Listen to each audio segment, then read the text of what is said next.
आज सकाळ प्रतिटी खबर गुरुत्वपूर्ण से 15टी बड़ खबर रही जहाँ कि आपंकर कम रही वीडियो को संपूर्ण देखि रखु समस्त खबर उपरे नजर रखिपारे। आम रिक्वेस्ट करूँ वीडियो को संपूर्ण देखा सहित अलग सांगसाथी मान शेयर करूँ। चैनल को नुआ कर चैनल को सब्सक्राइब रखु पाखर सहित bell icon all button press करूँ। प्रतिदिन आम चैनल न्यूज देखा सहित आपण जिला शेयर करूँ। आम चेष्टा करूँ आपण जिलार किसी न्यू न्यू अपडेट इनफॉरमेशन तो आशा करूँ वीडियो निश्चित भाव में आपको बहुत सारा हेल्पिंग हो। वीडियो भल लगी निहत वीडियो गोटे लाइक सहित चैनल को सब्सक्राइब कर पाखर bell icon all button press करने।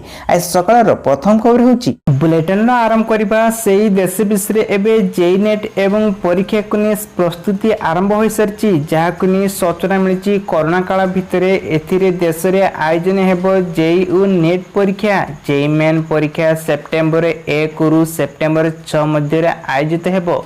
सेहीपरि नेट परीक्षा सेपटे सेप्टेम्बर 13 रे हेबो जहाँ समग्र देश में कोरोना भाइरस मध्य जेई मेन और नेट परीक्षा स्थित को रोकने को बाध्य करा बेले एने एक परीक्षा नुआ गाइडलाइन जारी करा जायछि।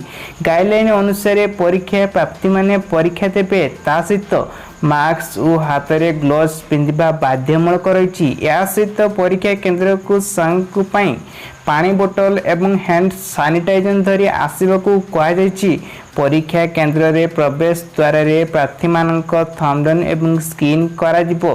प्रत्येक परीक्षा केन्द्र रे आइसोलेशन एक रूम को व्यवस्था रही। परवर्ती खबर गंजाम जिले में चाषी को सार बंटन जुगाई दौरान सरकार जहाँ नहीं गंजाम जिले में चाषी को किपरि सार जुगाई देबे ताहा नहीं एक कला बजार को रुका जाए से बड़ पदक्षेप नहीं। गंजाम जिलापाल विजय अमृत गुजरागिंग को एक अक्षेपे वीडियो कॉन्फ्रेंस माध्यम रे समस्त गोष्ठी अनन्य अधिकारी को तहसीलदार एआरसी एंड एआरसी यहाँ नहीं आईसीएस एमआईओ आईएस को मानक चाषी मानक पंजीकरण एवं सार समस्या बंटन को नहीं आलोचना करथिले। विगत वर्ष रे 1,34,462 चाषी पंजीकरण करिथिया स्थले चैत वर्ष यही जादवत 66,749 जन चाषी पंजीकरण करचंती जहाँकि शतकड़ा 48% को नहीं कोरोना प्रभाव जो चाषी पंजीकरण कम होइथिबा को नहीं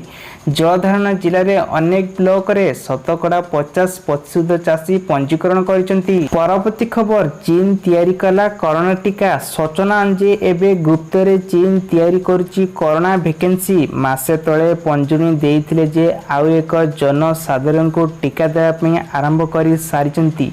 फिंग एवं सरकार चीन रे जने वरिष्ठ अधिकारी रविवार यही सूचना देते सीसीटीवी एवं न्यूज एनएस खबर को जना जाइए। चीन रे स्वास्थ्यकर्मी और सीमा रेखा को नहीं अधिकारी माने सेवा कर्मचारी को 1 मास अधिक समय कोरोना टीका दि जाइथिबार जना पड़ी।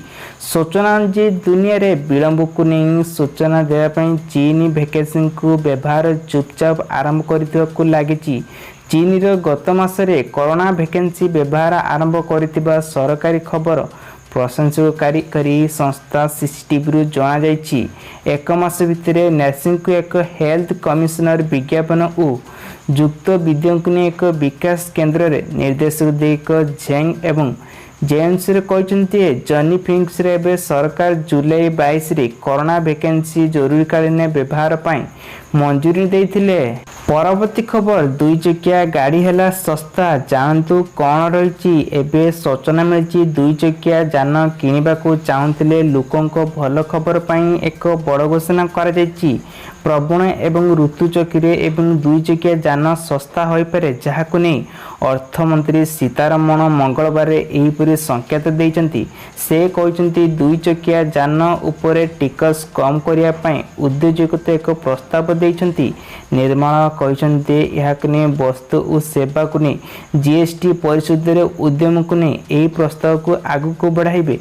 वर्तमान 2 चकिया जान उपरे 28% जीएसटी लगी जहाँ एबे अर्थमंत्री सेप्टेम्बर 19 रे हेबाकु जाउथिबा जीएसटी रो परिषद बैठक रे पूर्वरु एही बयान देइछंती। ଏହାକୁ ନେଇ ପରମ୍ପରା ଋତୁରେ ପୂର୍ବରୁ 2 ଚକିଆ ଯାନ ଟେକ୍ସ ହ୍ରାସ ସମ୍ଭାବନା ରହିଛି। କରୋନା ଭାଇରସ ସଂକଟ ଓ ଲକଡାଉନ କାରଣରୁ ଏହାକୁ ନେଇ ଗୁରୁତ୍ୱପୂର୍ଣ୍ଣ ଭାବେ ପ୍ରଭାବିତ କରାଯାଇଛି। ପରବର୍ତ୍ତୀ ଖବର ତୈଳ ଓ ପ୍ରାକୃତିକ ଗ୍ୟାସକୁ ନେଇ ବଡ଼ ଘୋଷଣା କରିଛନ୍ତି, ଯାହାକୁ ନେଇ ଏବେ ତୈଳ ଓ ପ୍ରାକୃତିକ ଗ୍ୟାସ ଉଦ୍ୟମରେ କରୋନା ମହାମାରୀ ସତ୍ତ୍ୱେ କଟକଣା ମଧ୍ୟରେ ଏହାର ଅର୍ଥନୈତିକ କାର୍ଯ୍ୟକ୍ରମ ଓ ପ୍ରକଳ୍ପ ନିର୍ମାଣ କାର୍ଯ୍ୟକୁ ତ୍ୱରାନ୍ୱିତ କରିବାକୁ ଲାଗିଛନ୍ତି। ଚଳିତ ବର୍ଷରେ ଏପ୍ରିଲ 20 ତାରିଖରୁ କରୋନା ମହାମାରୀ ଯୋଗୁଁ ବନ୍ଦ ରହିଥିବା ଏହାକୁ ପ୍ରକଳ୍ପ ମଧ୍ୟରେ 8364 ପ୍ରକଳ୍ପ ନିର୍ମାଣ କାର୍ଯ୍ୟକୁ ପୁଣି ଆରମ୍ଭ ହୋଇଛି। କରୋନା ନିୟମକୁ ନେଇ ପାଳନ କରାଯାଇଥିବା ଏହି କାର୍ଯ୍ୟ ଚାଲିଛି। ଏହିସବୁ ପ୍ରକଳ୍ପରେ ପ୍ରାୟ 5,88,000 ନେଇ ବିନିଯୋଗ ହେବାକୁ ଆଶା କରାଯାଇଛି।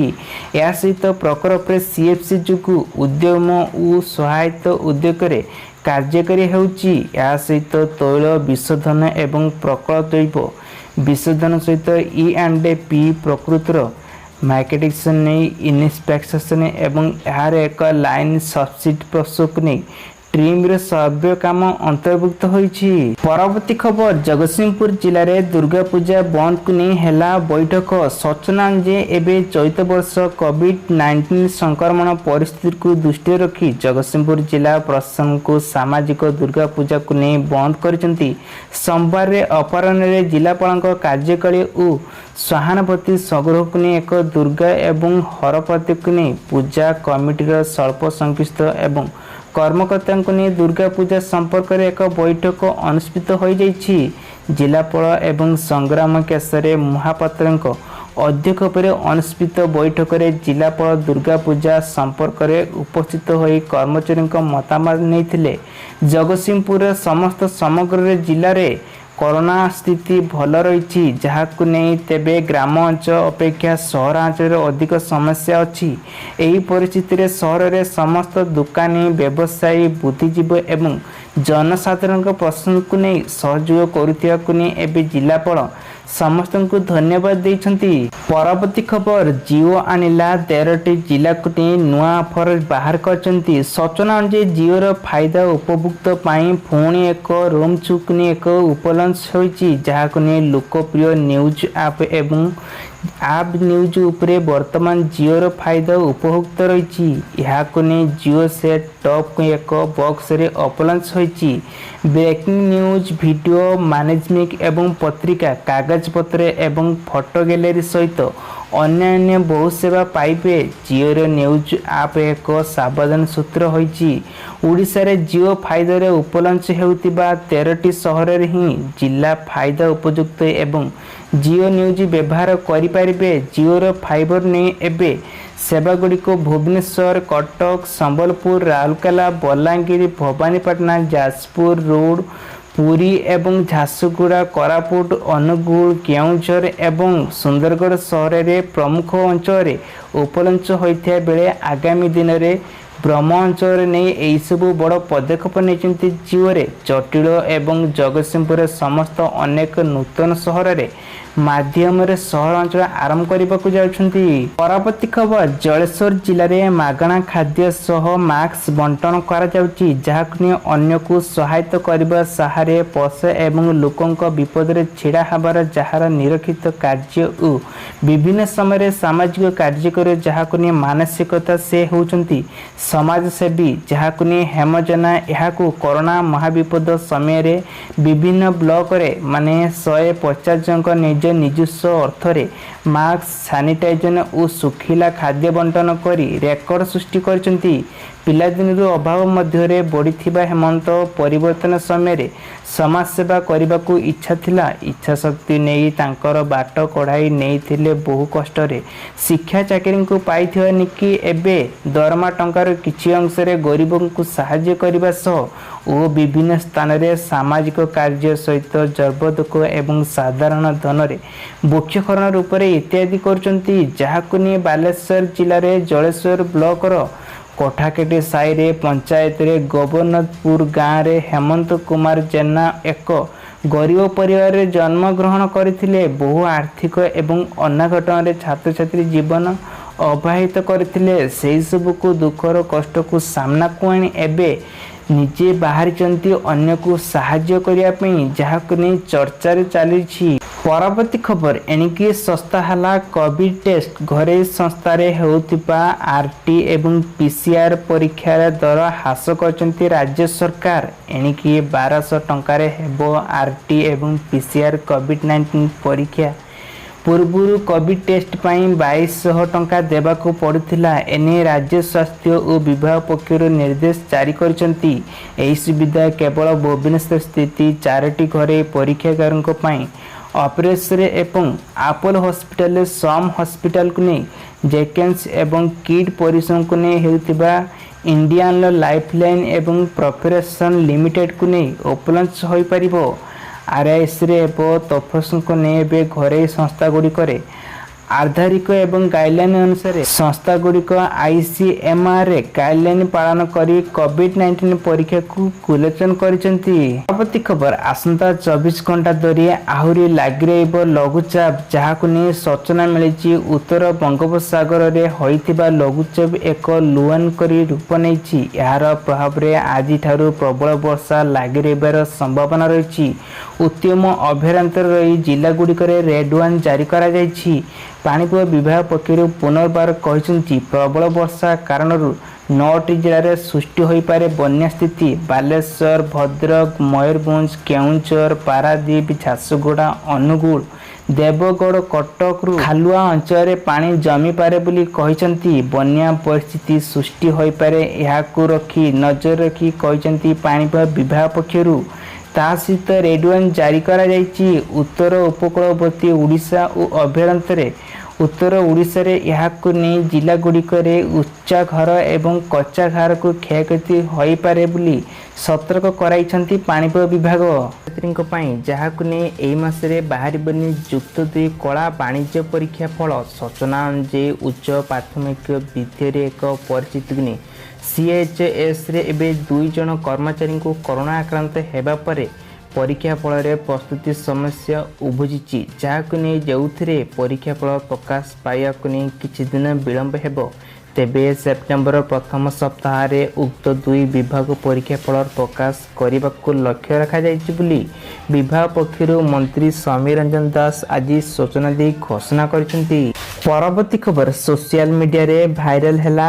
ଏହି ମେସେଜକୁ ନେଇ ମ୍ୟୁନିସିପାଲିଟି 1,05,000 କୋଟି ଟଙ୍କା ନେଇକି ଘୋଷଣା କରିଛନ୍ତି, ଯାହାକୁ ନେଇ ପ୍ରତ୍ୟେକ କୋଭିଡ ପଜିଟିଭ ରୋଗୀଙ୍କ ପାଇଁ କେନ୍ଦ୍ର ସରକାର ମ୍ୟୁନିସିପାଲିଟିଙ୍କ 1,05,000 ଟଙ୍କା ଦେଇଛନ୍ତି। ଏହିପରିକି ଏକ ହ୍ୱାଟ୍ସଆପରେ ମେସେଜ ହିନ୍ଦୀ ଭାଷାରେ ଘୁରି ବୁଲୁଛି, ଯାହାକୁ ll27 ଇଣ୍ଡିଆନରେ ପ୍ରକାଶ କରିଛି। ତେବେ ଏହି ଘଟଣା ସତ୍ୟତା ଜାଣିବା ପାଇଁ ଉକ୍ତ ଗଣମାଧ୍ୟମିକ ଲଜିକାଲ ଇଣ୍ଡିଆନ ଫ୍ୟାକ୍ସ ଚେକ୍ ଟିମ୍କୁ ଅନୁସନ୍ଧାନ ପାଇଁ ଏକ ରିପୋର୍ଟ ପ୍ରକାଶ କରାଯାଇଛି। ଏହି ମେସେଜରେ ହିନ୍ଦୀ ଭାଷାରେ ଲେଖାଯାଇଛି ଏବଂ ଏହା ହ୍ୱାଟ୍ସଆପରେ ବିଭିନ୍ନ ଗ୍ରୁପରେ ଘୁରି ବୁଲୁଛି, ଯାହାକୁ ନେଇ ତେବେ ଘୁରି ବୁଲୁଥିବା ମେସେଜଟି ହେଉଛି ଏହିପରି ସମସ୍ତ ନାଗରିକ ଏବଂ ଦୟାକରି ଧ୍ୟାନ ଦିଅନ୍ତୁ, ଯାହାକୁ ନେଇ କେନ୍ଦ୍ର ସରକାରଙ୍କର ପ୍ରତ୍ୟେକ କୋଭିଡ-19 ଯୋଗୁଁ ରୋଗୀମାନେ ମ୍ୟୁନିସିପାଲିଟି କର୍ପୋରେସନ ଗୁଡ଼ିକରେ 1,05,000 ଟଙ୍କା ଖର୍ଚ୍ଚ ଦେବାର ପାଇଁ ବଡ଼ ଘୋଷଣା କରିଛନ୍ତି। ପରବର୍ତ୍ତୀ ଖବର 2,000 ଟଙ୍କା ହେଲା ବନ୍ଦ, ଯାହାକୁ ନେଇ ଆରବିଆଇରେ ଏକ ବଡ଼ ଘୋଷଣା କରାଯାଇଛି। ଭାରତୀୟ ରିଜର୍ଭ ବ୍ୟାଙ୍କର ବାର୍ଷିକ ରିପୋର୍ଟ ଅନୁସାରେ 2019-2020ରେ 2,000 ଟଙ୍କିଆ ନୋଟ୍ ଛପା ହେବ ବନ୍ଦ।